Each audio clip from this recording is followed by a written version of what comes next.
മോദി എന്നെ ബഹുമാനിക്കുന്നില്ല. ട്രംപ് ഇപ്പോൾ നിലവിളിക്കുന്നത് ഇങ്ങനെയാണ്. ട്രംപ് പിച്ചും പെയ്യും പറയുന്നത് തുടരുന്നു. ഞാനാണ് ഇന്ത്യയും പാകിസ്ഥാനും തമ്മിലുള്ള യുദ്ധം അവസാനിപ്പിച്ചതെന്ന് എത്രാമത്തെയോ തവണ പറയുന്നു. ഇന്ത്യ പച്ചയ്ക്ക് നിഷേധിച്ചു. പാകിസ്ഥാൻ വേണ്ടിയിട്ടില്ല, ഇന്ത്യൻ പ്രധാനമന്ത്രി പാർലമെൻറ്റിൽ വരെ പറഞ്ഞു. പ്രധാനമന്ത്രി പറഞ്ഞത് ഓരോ ആളും ഇടപെട്ടിട്ടില്ല.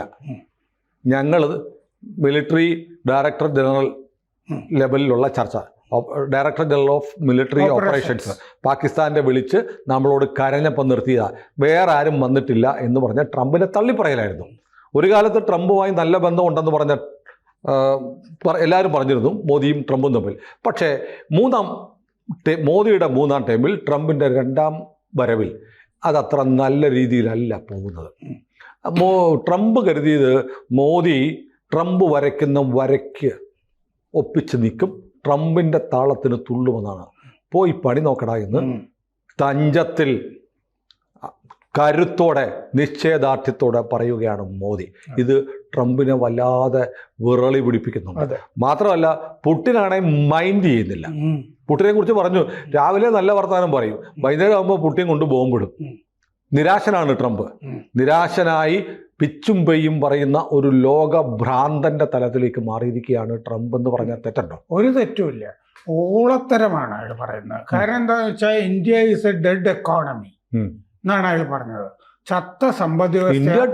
ചത്ത സമ്പദ് വ്യവസ്ഥ എന്ന് പറഞ്ഞപ്പോൾ ഇവിടുത്തെ പാകിസ്ഥാൻ പ്രതിപക്ഷ നേതാവ് ഏറ്റുപിടിച്ചിട്ടുണ്ട്. അത് ഏറ്റുപിടിച്ചു. പക്ഷെ തരൂര് രാഹുൽ ഗാന്ധിക്ക് മറുപടി കൊടുത്തിട്ടുണ്ട്. വേറെ കാര്യമുണ്ട്. ഈ ചത്ത സമ്പദ് വ്യവസ്ഥയിൽ ഇയാള് കഴിഞ്ഞ 2024 രാഹുലിന്റെ തെരഞ്ഞെടുപ്പ് പത്രികയ്ക്കൊപ്പം കൊടുത്ത അഫിഡവിറ്റ് പറയുന്നത് ഇന്ത്യൻ സ്റ്റോക്ക് മാർക്കറ്റിൽ 8 കോടി രൂപ നിക്ഷേപിച്ചിട്ടുണ്ടെന്നാണ്.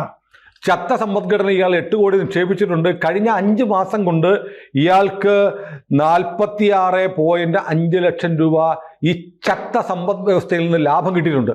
ഈ ചത്ത സമ്പദ് വ്യവസ്ഥയും അമേരിക്കയുമായിട്ട് നടക്കുന്ന കച്ചവടം 11 ലക്ഷം കോടി രൂപയാണ് ഒരു വർഷം. ഇന്ത്യയുടെ ഏറ്റവും വലിയ കയറ്റുമതി നടക്കുന്ന സ്ഥലമാണ് അമേരിക്ക. ഇനി ചത്ത സമ്പദ് വ്യവസ്ഥയ്ക്ക് വേറൊരു കാര്യം പറയാം. എല്ലാ കൊല്ലവും ട്രഷറി സെക്രട്ടറി ഒരു ഘട്ടം വരുമ്പോൾ അമേരിക്കയിൽ ട്രഷറി പൂട്ടാൻ പോവുകയാണ് എന്ന് പറയും.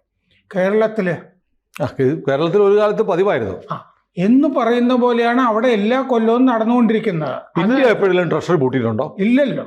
നമുക്കൊരു പ്രശ്നം വന്ന സമയത്തല്ലേ നമ്മൾ സ്വർണം, ചന്ദ്രശേഖർ ഭരിക്കുന്ന കാലത്ത് നമ്മൾ സ്വർണം കൊണ്ടുപോയി വിദേശത്ത് വെച്ചില്ലേ, പണയം വെച്ചു. മോദി വന്ന് തിരിച്ചെടുത്തു. അതെ, തിരിച്ചെടുത്തു. നമ്മൾ പല ഘട്ടങ്ങളിലായിട്ട് ഇനി നമ്മൾ അധികം അവിടെ വേണ്ടാന്നും തീരുമാനിച്ചിട്ടുണ്ട്. കാര്യം നമ്മുടെ കയ്യിൽ ആവശ്യത്തിന് പൈസയൊക്കെ ഉണ്ട്. അപ്പോൾ അയാള് ഈ അമേരിക്കൻ ഈ ആഭ്യന്തര കടം, പുറത്തു നിന്നുള്ള കടം, ഇതിലൊക്കെ വിറങ്ങലിച്ച് നിൽക്കുന്ന ഒരു സമ്പദ് വ്യവസ്ഥയാണ് സത്യത്തിൽ അമേരിക്കയുടെ. എങ്ങനെയെങ്കിലും അവിടുന്ന് വിടുന്നൊക്കെ 4 കാശ് ഉണ്ടാക്കാന്ന് വിചാരിച്ചിട്ടാണ് ഈ ട്രംപിനെ ആളുകൾ ഉപദേശിച്ച് വഷളാക്കിയിരിക്കുന്നത്. ഇപ്പോൾ ഈ താരിഫ് കൂട്ടിയിരിക്കുന്നത്, തീരുവ കൂട്ടുമ്പോൾ കൂടുതൽ പൈസ പല സ്ഥലത്തു നിന്നും കിട്ടുമെന്ന് വിചാരിച്ചിട്ടാണല്ലോ.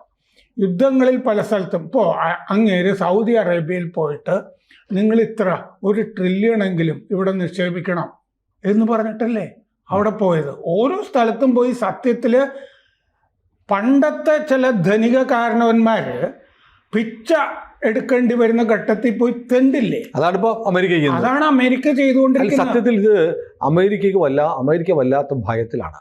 അമേരിക്കയ്ക്ക് എന്തോ സംഭവിക്കാൻ പോകുന്നത് തോന്നലുണ്ട്. ആ തോന്നലിൽ നിന്നാണ് ഇതുണ്ടാവുന്നത്. കാരണം ഇന്ത്യ, ചൈന, റഷ്യ ഇവരെല്ലാം വലിയ ശക്തികളായി വരാൻ പോകുന്നു. ഞങ്ങളുടെ സ്ഥാനം പോകും. ബ്രിക്സ് ഈ ഭയത്തിൽ നിന്നുണ്ടാവുന്ന ജൽപ്പനങ്ങളല്ലേ ഇതൊക്കെ? ആണ് ഇയാൾ ഇത്തവണ ചെയ്തിരിക്കുന്നത്. ഇന്നലെ പാകിസ്ഥാനും ബംഗ്ലാദേശിന്റെയും തീരുവ കുറച്ചു. 35%, 25% ഒക്കെ ആയിരുന്നത് നമ്മുടേത് 25 ആക്കിയിട്ട് പാകിസ്ഥാന്റെയും ബംഗ്ലാദേശിന്റെ അയാൾ കുറച്ചു. അയാൾക്ക് പ്രാന്തല്ലേ? അപ്പൊ അതായത് ഇന്ത്യ അനുഭവിക്കട്ടെ എന്ന് വിചാരിച്ചിട്ടാണ്. ബ്രിക്സ് രാജ്യങ്ങള് ഇയാളുടെ പേടിയെന്ന് സുനിൽ പറഞ്ഞില്ലേ. ബ്രിക്സ് രാജ്യങ്ങളിൽ എപ്പോഴും റഷ്യ പറഞ്ഞുകൊണ്ടിരിക്കുന്നത് എന്താന്ന് വെച്ചാൽ നമുക്കിനി ഡോളർ വേണ്ട കച്ചവടത്തിന്, രാജ്യാന്തര വിനിമയ കറൻസി ആയിട്ട് ഡോളർ നിൽക്കുകയാണല്ലോ. ഡോളർ അതിൽ നിന്ന് ഡിസ്പ്ലേസ് ചെയ്യപ്പെടുമോ എന്നുള്ള ഒരു ഭയം അയാൾക്ക് കുറെ കാലത്തുണ്ട്. കാരണം എന്താണെന്ന് വെച്ചാൽ സൗദി എണ്ണ വിറ്റിരുന്നത് ഡോളർ, പെട്രോൾ ഡോളർ. അത് ഇപ്പം സൗദി വേണ്ടെന്ന് വെച്ചു. അപ്പോൾ ഡോളർ പെട്രോൾ കച്ചവടത്തിനുള്ള ഒരു കറൻസി അല്ലാതായി മാറി. സൗദിയിൽ നിന്ന് നമ്മൾ വാങ്ങുമ്പോൾ നമ്മുടെ കയ്യിൽ ചെയ്താൽ മതി എന്നേ.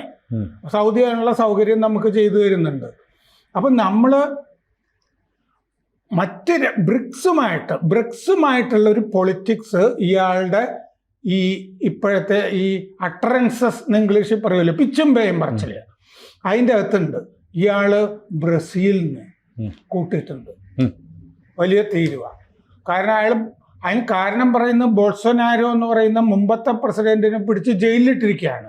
അയാൾ ഭരണകൂടം അട്ടിമറിക്ക് ശ്രമിച്ചു എന്ന് പറഞ്ഞിട്ട്.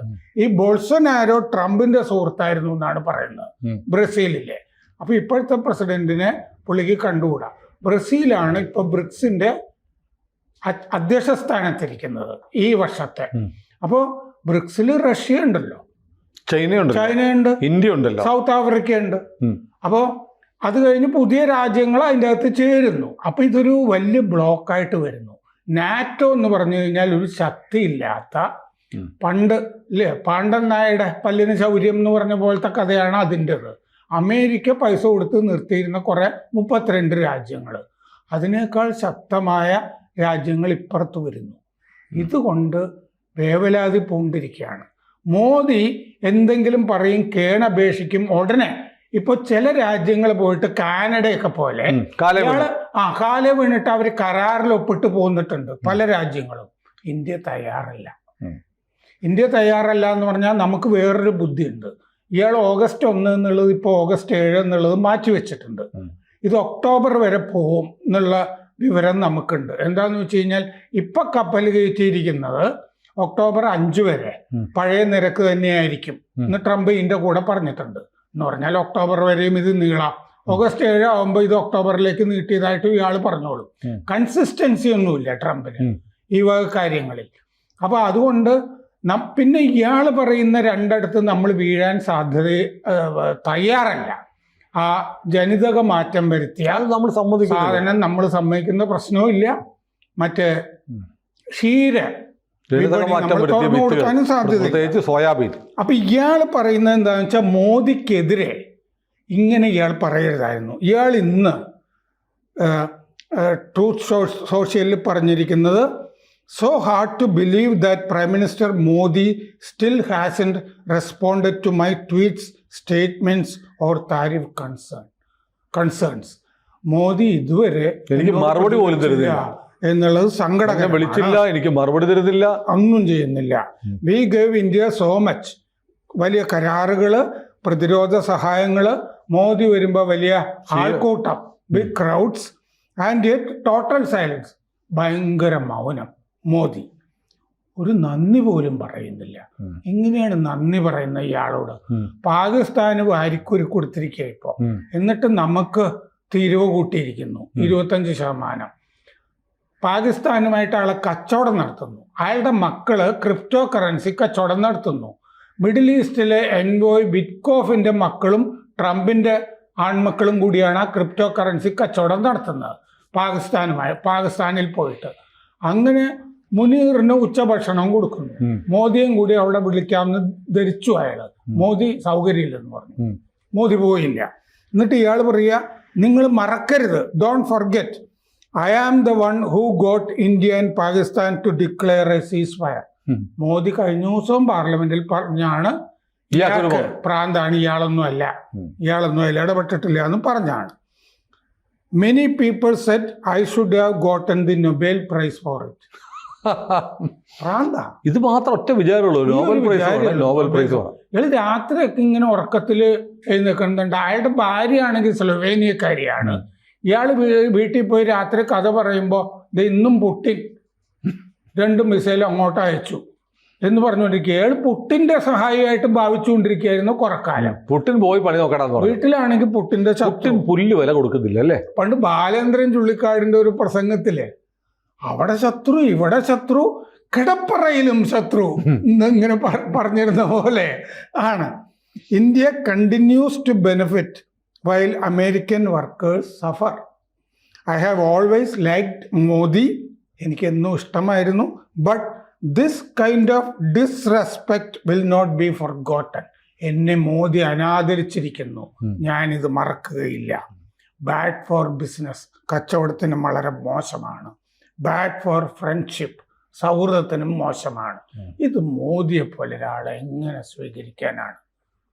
മോദിയുടെ അടുത്ത് ഇയാൾ ടേംസ് ഡിക്റ്റേറ്റ് ചെയ്യാം. മോദി നടന്നത് തന്നെ. ഗുജറാത്തിലെ കച്ചവടക്കാരെ കുറിച്ച് ട്രംപ് ഒരുപാട് ഇനി പഠിക്കാനിരിക്കുന്നേ ഉള്ളൂ. അത്രേ ഉള്ളൂ. കച്ചവടം ഗുജറാത്തികൾ കഴിഞ്ഞിട്ടേ ഉള്ളൂ അല്ലേ? അതെ. കൂടുതൽ വാർത്തകളും വിശേഷങ്ങളും നിങ്ങളിലേക്ക് എത്താൻ ABC മലയാളം സബ്സ്ക്രൈബ് ചെയ്യുക, ബെൽബട്ടനും അമർത്തുക.